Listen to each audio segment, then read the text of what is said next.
Canal 2 Televisión e Imago Mundi presentan La Ciencia en Casa. Este programa llega a sus hogares gracias al financiamiento del Fondo de Fomento de Medios de Comunicación Social del Gobierno de Chile y del Consejo Regional. ¿Qué tal? Sean bienvenidos una semana más a nuestro programa especial de Imago Mundi a través de Canal 2 y a través de Chilena FM, donde presentamos a partir de ahora el ciclo La Ciencia en Casa. En esta oportunidad nos complace presentar al doctor Pablo Moya Fuentes, quien es profesor asistente de la Facultad de Ciencias de la Universidad de Chile, con distintas áreas de investigación que incluyen la física de plasmas, física espacial, astrofísica, complejidad en plasmas, con líneas de investigación como turbulencia, propagación de ondas, fenómenos no lineales en plasmas espaciales y astrofísicos. Y hoy vamos a tratar un tema que tiene que ver con la ocurrencia de tormentas geomagnéticas y su relación con la fase del ciclo solar, que es un trabajo publicado en una revista llamada Space Weather, que vamos a estar luego conversando con el doctor Pablo Moya, que hoy día nos acompaña. ¿Qué tal, doctor Moya? Muchas gracias por estar con nosotros y bienvenido a nuestro programa. Hola, buenas tardes. Muchas gracias por la invitación y feliz de estar acá, de recibir esta invitación para hablar de nuestro trabajo. Exactamente. Bueno, primero que todo, nos gustaría, doctor Moya, que se nos presentase, nos hablase de usted y cómo se relacionó, ¿no es cierto?, en su actividad académica como integrante de la Facultad de Ciencias de la Universidad de Chile. Bueno, yo soy doctor en física. Yo estudié física en la Universidad de Chile, el pregrado y el posgrado también. Y después me fui al extranjero a hacer un postdoctorado. Estuve trabajando en la NASA durante 3 años, eh, estudiando física de plasmas, pero a través principalmente del uso de datos de misiones espaciales, que es una de las especialidades de la institución allá. Y una vez que regresé a Chile, obtuve una posición académica como profesor del Departamento de Física de la Facultad de Ciencias, y ahí he estado desde el año 2015 hasta la fecha.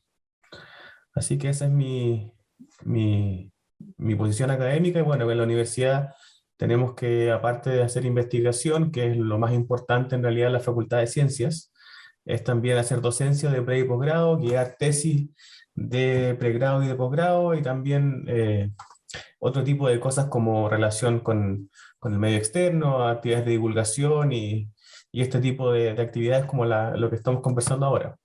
También es parte de mi trabajo. Bueno, leíamos en su extenso currículum que su área de investigaciones, como usted muy bien señala, tiene que ver con la física de plasma, física espacial. Ya nos contaba de esto, de su trabajo desarrollado en la NASA, la astrofísica. Bueno, en general, cuéntenos un poco, a grosso modo, qué engloba todo este estudio científico y cuáles son las aplicaciones prácticas que podemos encontrar en ellos. Sí, la verdad es que quizás el concepto de plasma no es tan conocido porque es poco cotidiano, pero el plasma es un estado de la materia, tal como es el sólido, gas, líquido, que son los 3 estados de la materia que conocemos en la vida cotidiana. Sin embargo, los plasmas son otro estado de la materia que en realidad son prácticamente toda la materia visible del universo. Entonces, más del 99% de lo que observamos en el universo está en estado de plasma, no está en estado ni sólido, ni líquido, ni gaseoso, sino que está en estado de plasma. Así que el universo podríamos decir que es de plasma, por lo menos la parte visible. La diferencia está en que el plasma, para que exista, se requieren condiciones que no son consistentes con los seres vivos. Entonces, porque son temperaturas usualmente muy altas, estamos hablando de miles de grados. Entonces, las estrellas son plasma, las nebulosas planetarias son plasma, los rayos son materia en estado de plasma, cuando se observan auroras boreales también es materia en estado de plasma, pero son cosas que en la vida cotidiana de nuestro quehacer diario no es tan común.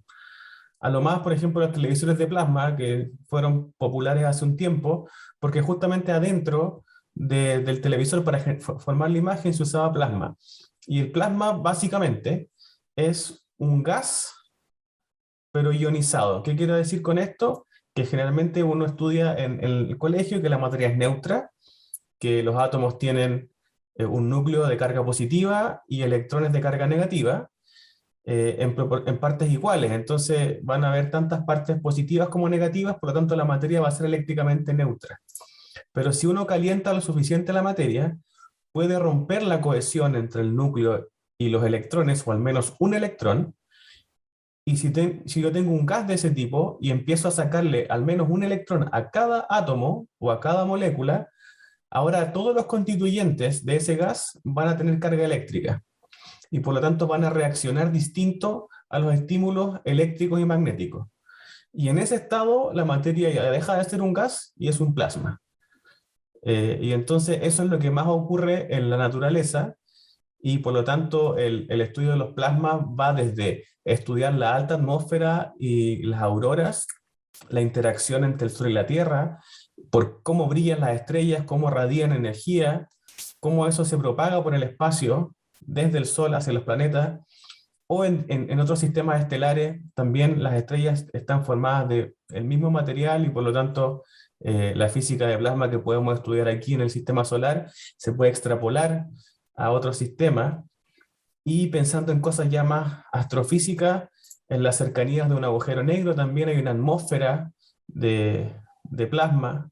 Entonces la verdad es que los plasmas están prácticamente en todas las cosas astrofísicas o espaciales que podamos llegar a observar. Entonces, de una u otra manera, el enfoque de la física de la materia, del estudio de la materia en estado de plasma, es inherente a todo este tipo de estudios espaciales y astrofísicos. Bueno, doctor Moya, cuando a ustedes le toca trabajar, me contaba en la NASA, tuvo esta experiencia ahí dentro de su formación académica, ¿qué le tocó desarrollar? ¿Qué cosas le llamaron la atención de la investigación? Y obviamente, ¿qué conocimientos pudo usted obtener que hoy día los puede aplicar en su diaria actividad acá en nuestro país? Lo más importante de eso es que, bueno, en general, bueno, la física de plasma es algo que se puede estudiar de muchas maneras, pero la gracia es que nuestro sistema solar, la interacción entre el Sol y la Tierra y el espacio que circunda la Tierra, más allá de la atmósfera, lo que se llama la magnetosfera, que, que es donde habita, entre comillas, el campo magnético de la Tierra, y la materia está en estado de plasma, es muy tenue, es prácticamente vacío, por eso a uno siempre le dicen que el espacio está vacío, pero no está vacío, hay un gas muy tenue, un plasma muy tenue que está en todas partes. Entonces, si uno puede ir ahí, se encuentra con un laboratorio natural para estudiar la física de plasma. Entonces, además de generar dispositivos de plasma en laboratorio en la Tierra, se pueden lanzar satélites que tengan sensores que midan en el espacio, en el estado natural a los plasmas. Y entonces uno puede estudiar distintos fenómenos de la física de plasma a través de los datos.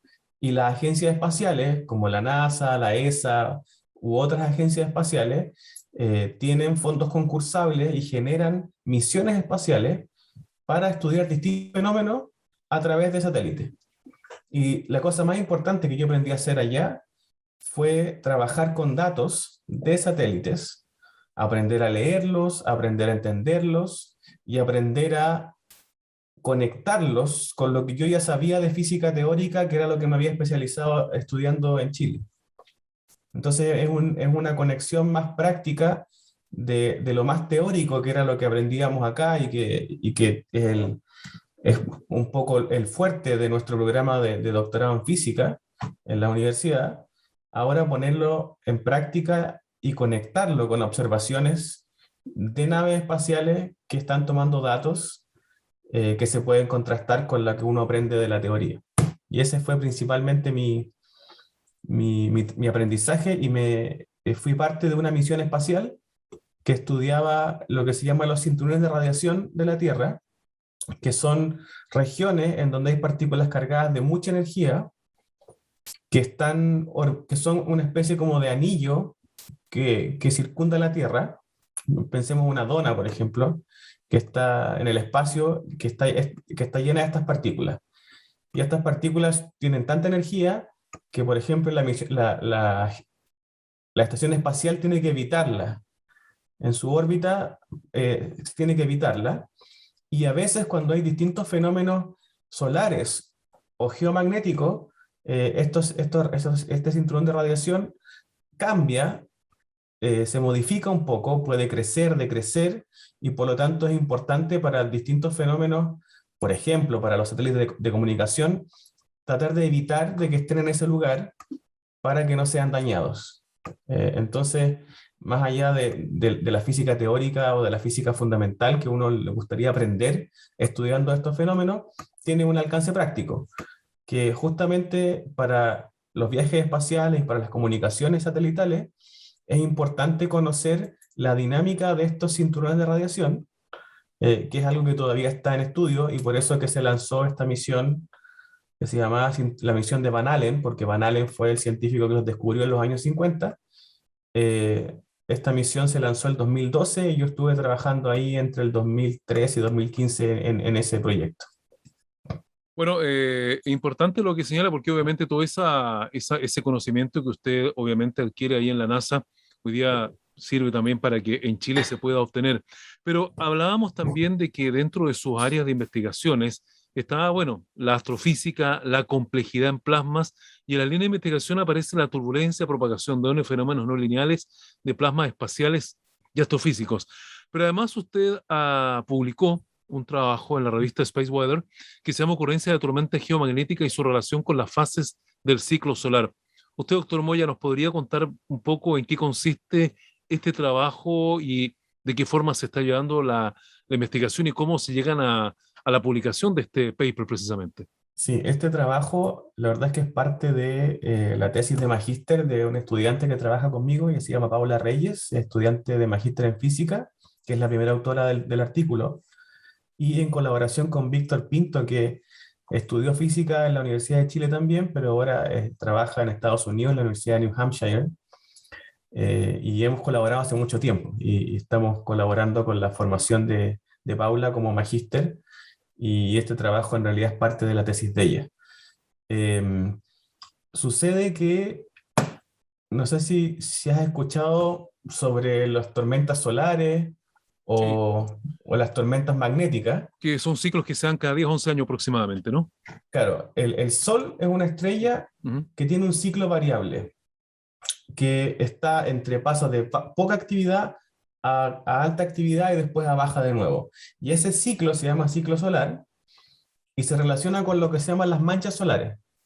Entonces, si uno mira al Sol con un filtro, con un telescopio y un filtro por seguridad, uno puede ver manchas oscuras en el Sol. Y esas manchas oscuras son regiones donde el campo magnético solar es muy intenso. Y a veces, desde esas regiones donde hay manchas solares, se pueden emitir lo que se llaman llamaradas solares o eyecciones de masa solar, que son como grandes explosiones solares, digamos, que salen desde esas manchas. Y si esa mancha está apuntando hacia la Tierra, eventualmente ese material le puede llegar a la Tierra. Y al llegar a la Tierra, lo que se llama una nube magnética, que es una nube de plasma eyectada violentamente desde el Sol, entonces va a interactuar con el campo magnético terrestre y lo va a sacudir violentamente. Y esa sacudida violenta del campo magnético terrestre es como si dejáramos caer una piedra en una piscina, una tremenda piedra, entonces se produce una gran explosión de agua, y después lentamente el agua le toma poco tiempo en producirse cómo salpica el agua, pero después de que ya pasó, se demora un rato el agua en estabilizarse y se queda ondulando un ratito y al cabo de unos minutos ya pasó. Bueno, aquí pasa lo mismo. El campo magnético reacciona a este golpe reajustándose, y eso produce un montón de cambios en el sistema magnético de la Tierra, y por lo tanto puede suceder que se intensifiquen las auroras. Entonces, debido a estos cambios bruscos, se producen corrientes que eventualmente precipitan a la Tierra y producen las auroras. Y el problema es que estas auroras son en realidad son la manifestación visible de corrientes bien intensas que inducen campos magnéticos grandes en la Tierra y pueden producir daños, como por ejemplo dañar los sistemas de comunicaciones, dañar los cables de alta tensión, pueden también producir daño en el espacio. Esta sacudida del campo magnético también podría dañar un satélite de comunicación. Entonces, además del fenómeno bonito de ver la aurora, se producen, debido a nuestra dependencia tecnológica de las comunicaciones satelitales y de la tecnología espacial, se pueden producir daños que pueden traducirse en caídas de internet, apagones, problemas de comunicación con los aviones, por ejemplo. Hay distintas cosas que suceden, y entonces conocer, ojalá poder predecir cuándo va a ocurrir uno de estos eventos, es uno de los objetivos de lo que se llama el clima espacial o space weather. Por eso la revista se llama así, porque está más o menos pensada en este tipo de investigación. Y sucede que mientras más activo está el Sol, en su ciclo de 11 años, entonces más probable es que ocurra un evento grande, porque el Sol emite esta radiación y esta materia de distintas maneras. A veces lo hace con mucha fuerza, a veces lo hace despacio. Es como una avalancha. Las avalanchas pueden ser muy grandes o pueden ser pequeñitas. Entonces el Sol, lo que sí se sabe es que a medida que el Sol se está yendo a su momento más activo, estos eventos son más probables y es más probable que sean más intensos en la Tierra. Pero no es una relación uno a uno. Y por lo tanto uno no puede decir, el Sol emitió algo grande, por lo tanto va a ocurrir una tormenta geomagnética grande. O al revés, el Sol emitió algo pequeño, por lo tanto va a ocurrir algo pequeño. La relación es parecida, pero no es directa. Y por lo tanto, una predicción de clima espacial es difícil. Entonces, en nuestro trabajo, lo que hicimos fue intentar separar las distintas fases del ciclo solar, que básicamente son 4, cuando está con mínima actividad. Luego, y eso durará, qué sé yo, un par de años, 2 o 3 años. Luego hay otros 2 o 3 años en que el Sol empieza a subir su actividad. Luego hay 2 o 3 años en donde el Sol tiene una actividad máxima, que se llama la fase máxima. La anterior se llama la fase de ascenso, la fase máxima, y después la fase de descenso, para volver a empezar en el siguiente ciclo con la fase mínima. Entonces, lo que hicimos fue comparar la ocurrencia de estas tormentas medidas en la Tierra con las distintas propiedades del ciclo solar durante las fases de mínimo, ascenso, máximo y descenso, y ver cuándo era más probable que hubiesen eventos grandes y cómo se relacionaba la ocurrencia en la Tierra con las propiedades de los ciclos solares, mirando hacia atrás en el tiempo, porque usamos datos hacia atrás, desde los años 50 en adelante aproximadamente. Bueno, me hizo recordar un fenómeno bien particular respecto de la radiodifusión, doctor Moya, porque efectivamente cuando antiguamente las radios transmitían por una banda que se llamaba onda corta, siempre se decía que la onda corta se desplazaba muy bien a mayor actividad de manchas solares. Cuando disminuía el ciclo, prácticamente se tornaba bastante difícil escuchar radios de otros países del mundo a través de la onda corta. Por lo tanto, claramente hay una demostración de lo que usted ahí está explicando y que tiene bastantes años de antigüedad. Sí, de hecho, este fenómeno, en realidad las manchas solares se conocen hace mucho tiempo, pero en la época moderna se conocen desde Galileo. Galileo, bueno, inventó el telescopio, y entre las distintas cosas que hizo Galileo, aparte de ver la luna y hacerle dibujos muy precisos de los cráteres lunares, también tuvo no sé si buena o mala idea de mirar al Sol. Y lo que hacía era que le ponía un cristal ahumado o un vidrio ahumado al telescopio para poder ver, porque si no se encandilaba. Lamentablemente eso es muy inseguro, y por eso es que cuando hay un eclipse siempre se dice jamás vea el Sol con vidrios tiznados, hay que hacerlo con lentes especializados. Galileo en los 1600 no tenía esa información, lo hizo igual, y en la época, ya cuando él ya estaba más viejo, se quedó ciego.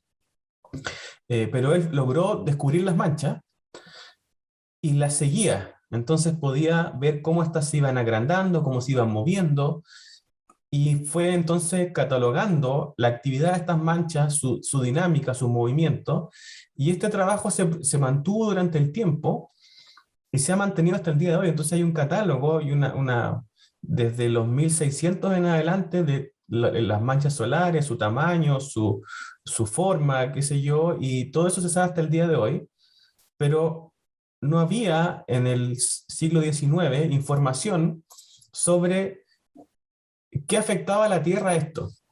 Tampoco había radiodifusión, entonces no se podía ver algún efecto. Solo se podía, cuando habían eventos geomagnéticos grandes, tormentas geomagnéticas, se veían las auroras, y de a poco a la gente se empezó a dar cuenta que cuando había aurora, las brújulas se volvían un poco locas, y por lo tanto se afectaba el campo magnético de la Tierra. Pero no se sabía por qué. Resulta que en 1869 ocurre lo que se llama el evento de Carrington, que Carrington, que era un astrónomo que observaba el Sol y las manchas solares, tuvo la suerte de observar una mancha solar explotar con su telescopio. Entonces él vio la eyección de masa, vio la llamarada solar, y al día siguiente, o un día o 2 días después máximo, ocurrió una gran tormenta geomagnética en la Tierra. Entonces fue la confirmación de que lo que ocurría en el Sol viajaba por el espacio y afectaba el campo magnético de la Tierra. Y recién se sabe eso desde el año 1869. En esa época no había radiodifusión, pero había telégrafo. Y las líneas del telégrafo sentían la inducción de la aurora, de las corrientes en la ionosfera, en la alta atmósfera, y empezaban a sacar chispas las líneas de telégrafo. De hecho, las desconectaron de la corriente y seguían funcionando, porque desde el espacio se les inducía la corriente que necesitaban para funcionar. Así que se podían comunicar igual en el norte de Estados Unidos, aun cuando estaban desconectadas. Y el evento fue tan grande que los diarios de la época dicen que se podía leer de noche, con la luz de la aurora. Esa aurora se vio en el Caribe, se vio en Santiago de Chile, se vio en gran parte del mundo, porque fue un evento muy, muy gigante, muy gigantesco, que en el fondo sirvió para corroborar el efecto solar en los fenómenos magnéticos en la Tierra. Y hoy día sabemos que ese evento fue muy violento, se usa como un evento como para medir el tamaño de algo. Siempre se dice, ¿qué pasaría si un evento tipo Carrington ocurre mañana? Porque siempre se utiliza eso como una vara. Y mientras más hacia el ecuador terrestre se observa la aurora, es porque el evento fue más grande. Generalmente la aurora se ve en el norte del mundo, en el sur del mundo, cerca de los polos, y mientras cuando el evento se hace cada vez más grande, la aurora se traslada hacia el ecuador. Mientras más se traslada es porque es más grande el efecto que el Sol produjo en la Tierra. Entonces, hoy en día, más allá de querer saber cuándo va a haber una aurora, si llegase a haber un evento como el de Carrington, no solamente se van a ver afectadas las líneas del telégrafo, se va a ver afectados los satélites de comunicación, los ductos, por ejemplo, de petróleo, que son grandes tubos metálicos, probablemente se caería el internet, podrían haber fallos masivos eléctricos. Entonces, tratar de predecir esos eventos usando la historia, porque nosotros en nuestro trabajo básicamente ordenamos los datos que teníamos desde antes y vimos en qué fase del ciclo solar era más probable que hubiese un evento grande, mediano, pequeño o extremo. Y en el fondo esa es la idea, para que ojalá, si llega a haber un evento grande durante el ciclo solar que viene, estemos preparadas y preparados para, por ejemplo, apagar algún satélite para que no se dañe, o apagar alguna central eléctrica de manera preventiva y aguantar que pase, pero que no se dañe. Ese tipo de cosas hoy en día se hacen necesarias porque nuestro modo de vida es más susceptible a los fenómenos espaciales, que ocurren desde siempre. El problema es que hoy día somos más susceptibles a que ocurra uno grande. Claro, ocurre que nuestra tecnología hoy día es dependiente y muy susceptible y vulnerable a todo este tipo de Claro. fenómenos que usted muy bien explica, profesor Moya. Bueno, ¿es lo único que se ve afectado o hay otros aspectos de nuestra vida que se ven afectados? Bueno, si se afecta Internet, hay que ser claro que se afectan varios aspectos de nuestra vida también. Claro. Entonces, obviamente que estamos hablando de un tema que ojalá pueda encontrarse la forma de predecirlo. Este fenómeno o evento de Carrington, como usted señala, doctor Pablo Moya, se ha producido, por lo menos en lo que se tiene conocido, una sola vez. ¿Qué incidió para que o qué puede incidir para que el fenómeno sea tan grande y que hasta ahora no se ha vuelto a repetir, por ejemplo, una cosa igual? Es interesante. Y mucha gente, de hecho, cuando estuve allá en Estados Unidos, conocí gente que trabajaba haciendo simulaciones, viendo bajo qué condiciones podría pasar algo así. Y la verdad es que parece que puede suceder que estas eyecciones solares se apilen. O sea, podría pasar que se emite una eyección solar grande y eso entonces un poco limpie el espacio y después viene otra que se encuentra con un espacio con menos resistencia para avanzar más rápido, y alcanza a la otra y se genera una más grande. Entonces, y lo otro que importa es que cuando se emiten estas nubes magnéticas que se llaman, generalmente tienen una forma, tienen un campo magnético asociado.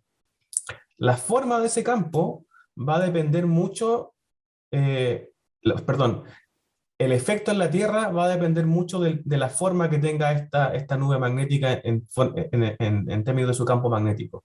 Si el campo magnético apunta hacia el norte del mundo o hacia el sur del mundo, en el momento que viene llegando, el resultado puede ser muy distinto. Entonces, es muy difícil predecirlo por eso mismo, porque nosotros podemos ver con los satélites hoy día, existen satélites que están mirando el Sol 24 horas al día, de tal manera de que si ocurren estos eventos, sepamos exactamente hacia dónde se van a dirigir. Porque, por ejemplo, hay distintas misiones espaciales en Marte, en Júpiter, en los planetas, y si es que el Sol emite una de estas llamaradas o eyecciones en dirección a un planeta donde hay un satélite que está hoy día funcionando, también es importante saberlo. Pero eso se puede saber, se puede ver hacia dónde se va a dirigir y más o menos con qué velocidad se va a mover para saber aproximadamente cuándo lo vamos a recibir. El problema es que es difícil saber solamente con una foto o con una película de lo que se está emitiendo, la forma que tenga su campo magnético y sus propiedades más específicas. Y eso no se sabe hasta medirlo cerca. Y en ese periodo de tiempo puede que sea muy corto. Entonces, la predicción de clima espacial todavía es una actividad que está creciendo, que, que no se le acerca, pero ni a los talones, yo creo, al clima, a la meteorología, en donde se puede predecir si va a llover o no con exactitud, a cierta hora, en cierto lugar, emitir una alerta de tormenta eléctrica o lo que sea. Eso es muy difícil, pero existen muchas agencias espaciales en el mundo, existe un grupo especializado de la ONU también para desarrollar este tipo de conocimiento, y existen protocolos por lo menos en los países desarrollados, protocolos de emergencia. O sea, ¿qué sucede si mañana ocurre una de estas? ¿Cómo el país reacciona de forma logística?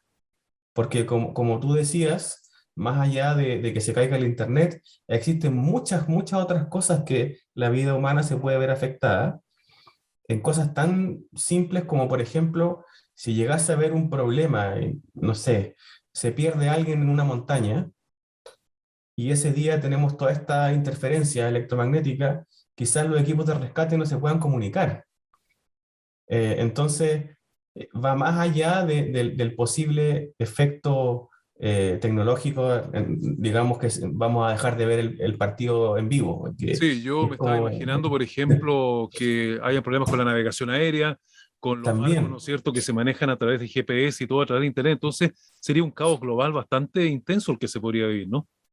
claro, lo bueno es que estas cosas no ocurren tan seguido y De hecho, la última grande que hubo fue el año 89, en donde hubo unas caídas de servicios eléctricos bastante grandes, específicamente en el norte. El problema lo bueno que tiene Chile en esto es que como el eje magnético, norte-sur magnético, está inclinado respecto al eje geográfico, norte-sur geográfico, nuestra latitud magnética de Chile es más ecuatorial y por lo tanto nos afectan menos estos eventos geomagnéticos.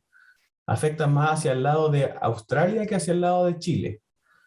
Y además que en el hemisferio sur hay más agua, están los océanos. En cambio, en el hemisferio norte es mucho más continental, y entonces está el norte de Canadá, está Alaska, está, bueno, todos los países nórdicos, Rusia, incluso Japón, todos esos países se ven mucho más afectados. En esos países ocurrieron fenómenos como caídas de voltaje o problemas eléctricos en esa tormenta del año 89, y en el año 2003 ocurrió otra que se le llamó, creo, tormenta de Halloween, si no me equivoco, que fue en la fecha de Halloween, eh, en que sí se cayó internet en Estados Unidos por algunas pocas horas. Pero bueno, en el año 2003 en Chile se usaba muy poquito el internet, no dependíamos tanto de estos eventos, entonces probablemente ni siquiera nos dimos cuenta. Y además hemos tenido la suerte, y que también lo discutimos en el artículo, es que el Sol ha ido declinando en su actividad. Entonces, en los años 50, 60, había mucha más actividad solar, los ciclos solares eran más intensos, más pronunciados, y a medida que pasaron los ciclos, en los últimos dos, los ciclos han sido bien débiles, y por lo tanto hay una predicción de que el actual, que es el ciclo solar número 25, desde que se empezó el registro, podría ser muy débil, pero según nuestros datos, hay una probabilidad de que sea un poco más intenso que el 24, que fue muy, muy, muy débil. Y una de nuestras conclusiones en el trabajo es que la ocurrencia de tormentas durante la fase más activa del ciclo pasado es equivalente a las fases más débiles de los anteriores. Y por lo tanto, si quisiéramos usar información para extrapolar lo que va a pasar al futuro, tenemos que incluir esa declinación en el tiempo del Sol, del ciclo solar. Pero con lo que estábamos viendo, con cierto trabajo que hicimos con los datos, nos dio un resultado bastante interesante que decía, es posible que el Sol se recupere ahora y que sus ciclos empiecen a ser un poco más intensos a medida que, o por lo menos el actual, el número 25, que va a tener su máximo por ahí por 5 años más, debería ser un poco más intenso que el anterior. Y se podría recuperar este trend de declinación, y ahora el Sol podría reactivarse un poquito. Ese es uno de los resultados que más le interesaba a la gente que nos leyó y nos revisó el artículo, porque en el fondo se hace cargo de una pregunta súper contingente. ¿Qué tan activo va a ser el Sol en los próximos 10 años? Porque si es que va a ser más activo, se prevé más actividad geomagnética; si va a ser menos activo, se prevé menos actividad, y eso permite prepararse de distinta manera. Entonces, tiene un interés científico, pero también político y geopolítico estratégico, que son las cosas que van, en el fondo es como la parte más práctica, entre comillas, de este tipo de investigación. Así es. Bueno, doctor Pablo Moya, yo te quiero agradecer que hayas participado con nosotros en nuestro programa, en nuestro ciclo La Ciencia en Casa. Y bueno, aprovechando un poco el título de este ciclo que hacemos acá en nuestro medio de comunicación, como es el Canal 2, nos gustaría que nos dices a conocer dónde los interesados o interesadas en este tema puedan leer más información, estar atentos, cómo podemos involucrarnos de mayor manera con los ciclos solares como una forma también de no temerles, sino que interesarnos precisamente por su accionar. Exacto. Sí, bueno, a nivel local nosotros y nosotras en la universidad tenemos un grupo que se llama Planets, que significa Plasmas, Complex Networks, redes complejas, and Seismology y Sismología. Somos un grupo de un académico y 2 académicos del Departamento de Física, y un grupo grande de estudiantes de pregrado y posgrado que hacemos investigación tanto en plasma, en redes complejas, en la complejidad, en distintos sistemas, y también en la parte geofísica y sismología.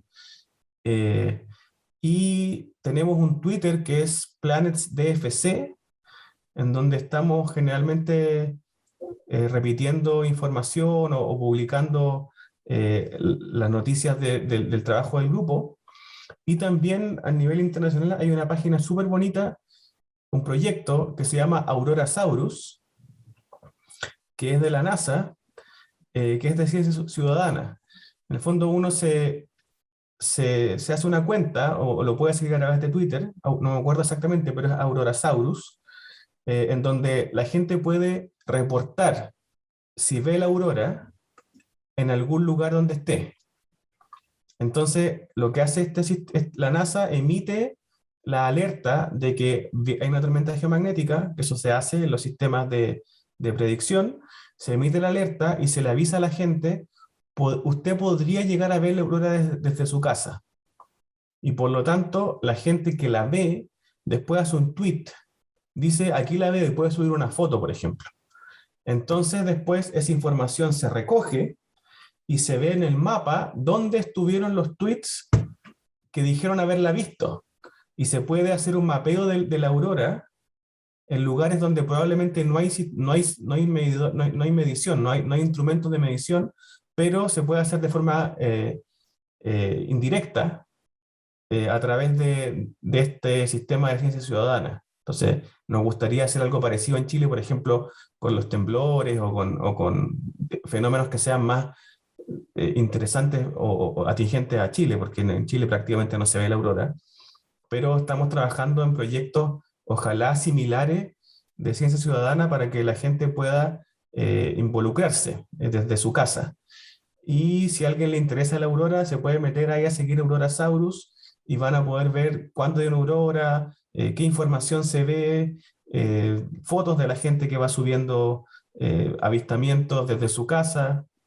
En inglés sí, pero bueno, en internet hay hartos tipos de recursos, y ese es uno interesante, bonito, y me tocó conocer a la gente que lo estaba desarrollando. Y si no, bueno, siempre nos pueden escribir a nuestro Twitter, también tenemos un Instagram que es PlanetsDFC también, y cualquier consulta, o si quieren hacernos una invitación a ir a alguna escuela, a dar una charla, aunque ahora que se puede hacer de forma online mucho más regular que antes, que la gente era más reticente a este tipo de actividades online. Hoy día nos pueden escribir y con todo gusto les podemos colaborar, responder, participar de alguna feria en algún colegio o en algún barrio. Estamos súper abiertos a la interacción, a la comunicación, ya que el trabajo que nosotros hacemos, ojalá que le llegue a la mayor cantidad de gente posible.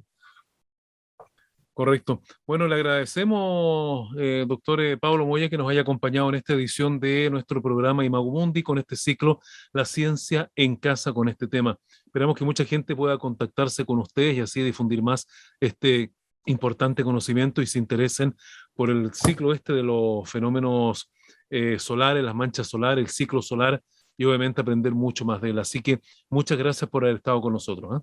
Muchas gracias por la invitación. Hasta luego. Que esté muy bien. Bueno, de esta manera hemos tenido la ocasión de contar con la participación del doctor Pablo Moya Fuentes, profesor asistente de la Facultad de Ciencias de la Universidad de Chile, que nos ha acompañado en esta semana acá en nuestro espacio. Será hasta la próxima semana. Canal 2 Televisión e Imago Mundi presentaron La Ciencia en Casa. Este programa llega a sus hogares gracias al financiamiento del Fondo de Fomento de Medios de Comunicación Social del Gobierno de Chile y del Consejo Regional.